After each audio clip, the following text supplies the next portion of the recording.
Locked in a trade fight with Donald Trump, you may have heard that the Carney government is reconsidering its multi-billion-dollar purchase of American F-35 fighter jets. Canada reviews a deal to buy U.S.-made F-35s. The reason for that review? Trump's trade war on Canada. There is a moment in geopolitics when the entire world is looking in one direction, and the real move happens somewhere else entirely. Donald Trump's America is loud, forceful. It dominates headlines, rattles alliances, and turns every defense procurement decision into a loyalty test. The mainstream narrative says smaller nations have no choice, that they sign the contracts they are told to sign, buy the jets they are told to buy, and quietly accept whatever conditions come attached. That is the story most people believe. But beneath the noise in the quieter corridors of defense ministries and aerospace boardrooms, a different calculation is taking shape. A Swedish fighter jet, once dismissed as a secondary option, is now sitting at the center of one of the most consequential military debates on the planet.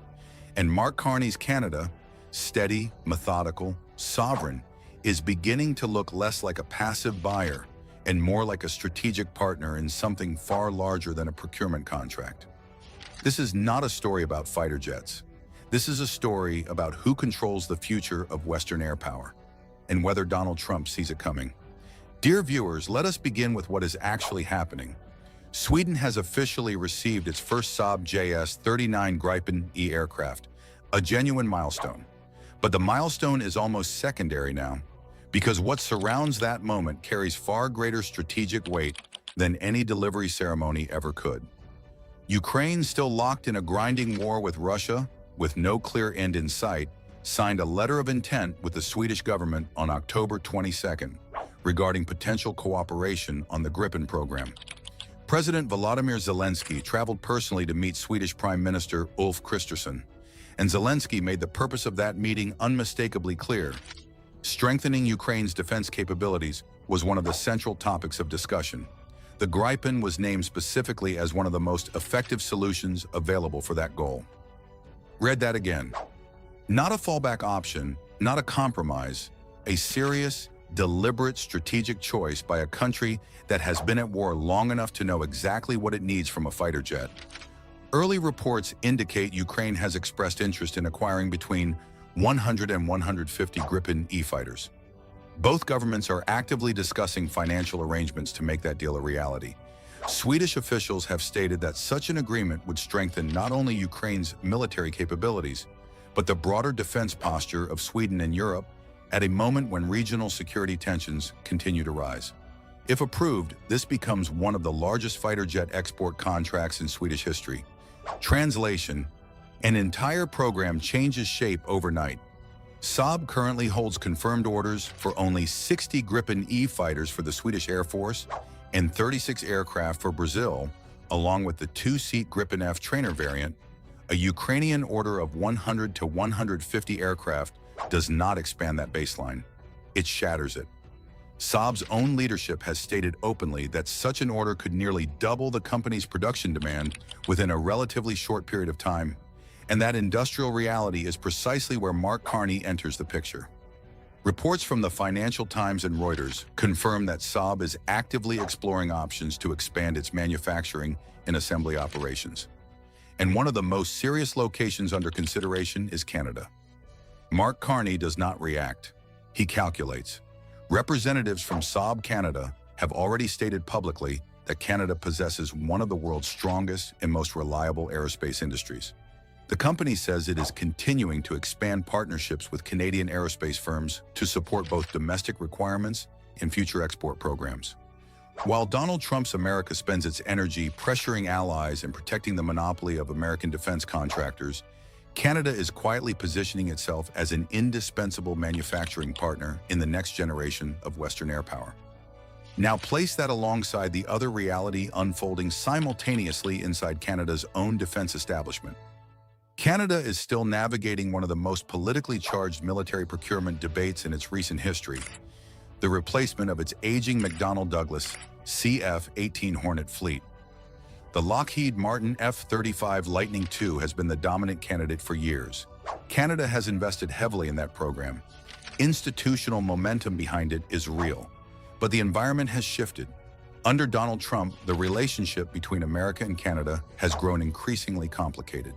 Trade tensions, industrial friction, a pattern of unpredictability that has forced Canadian leadership to reconsider assumptions once treated as permanent. And in that discomfort, alternatives previously dismissed are now being examined with fresh urgency and genuine seriousness. The Gripen E is no longer a secondary consideration, it is a live option. Industrial partnership creates political alignment. Political alignment creates procurement momentum. Procurement momentum creates sovereign capability. This is how Mark Carney thinks. Not in single moves, in sequences. Now let us talk about Donald Trump's miscalculation, because it is significant. Some defense analysts have noted openly that America under Donald Trump could move to apply pressure on Canada, protecting F-35 program interests if Canada moves too visibly toward a European alternative. There are still serious voices within the Canadian military establishment who believe American platforms remain the most practical path forward. That tension is real. But here is where Donald Trump's approach reveals its own deeper weakness. Coercive pressure applied clumsily does not build loyalty. It builds resentment. And resentment, in the hands of a calculating leader like Mark Carney, becomes strategic fuel.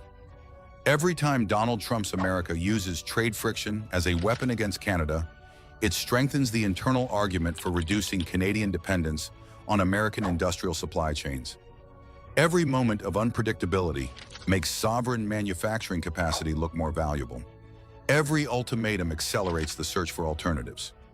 Donald Trump is, without intending to, making the case for the Gripen. Mark Carney does not react. He calculates. And to understand why this aircraft sits at the center of all of it, you have to understand what the Gripen E actually is. Saab designed this jet around a philosophy fundamentally different from the American model. The entire engine can reportedly be replaced in under an hour. The aircraft supports hot refueling, returning to combat operations rapidly without shutting down the engine. It was specifically built to operate from highways and improvised airstrips rather than large permanent military bases. Its reinforced landing gear keeps it safely elevated on rough surfaces, protecting the engine from debris during harsh operational conditions. Pause and think about Ukraine. Think about a war where major air bases are among the first targets destroyed in the opening hours of conflict. Think about what it means to have a fighter jet that does not need a perfect runway, only a road. This is not a compromised aircraft. This is a machine engineered for exactly the kind of war the world is watching unfold in real time. Many experts now consider it one of the most capable 4.5 generation fighters flying today. It is not a stealth platform like the F-35. It was never designed to be. It was designed to be survivable, flexible, maintainable, and deployable anywhere conditions demand it. That is why fighter pilots who have operated it do not merely respect it, they admire it. Now step back, look at the whole picture quietly forming. Sweden deepens its own defense posture through the Gripen E at the same moment it extends a serious hand to Ukraine. Ukraine reaches for a European solution to a European war, one that does not require navigating the chaos of Donald Trump's America. Saab explores expansion into Canada, and Canada, under Mark Carney's patient and deliberate leadership, positions itself at the intersection of European defense need and sovereign industrial ambition. This is not a series of unrelated events. This is architecture, strategic patience, sovereign resolve, quiet transformation. These are not passive qualities. In the hands of a leader who understands long-term positioning, they become among the most powerful forces in modern geopolitics. Mark Carney is not loudly announcing a new direction. He is quietly building the conditions for one. By the time the headlines catch up to what is actually being constructed, the foundations will already be in place. Donald Trump's America continues treating alliances as transactions and defense partnerships as leverage. But the partners are beginning to build their own architecture, one that does not require American approval to function. The most consequential moves in geopolitics are almost always the ones made in silence. What do you think about all this? Tell us in the comments below. See you in the next one.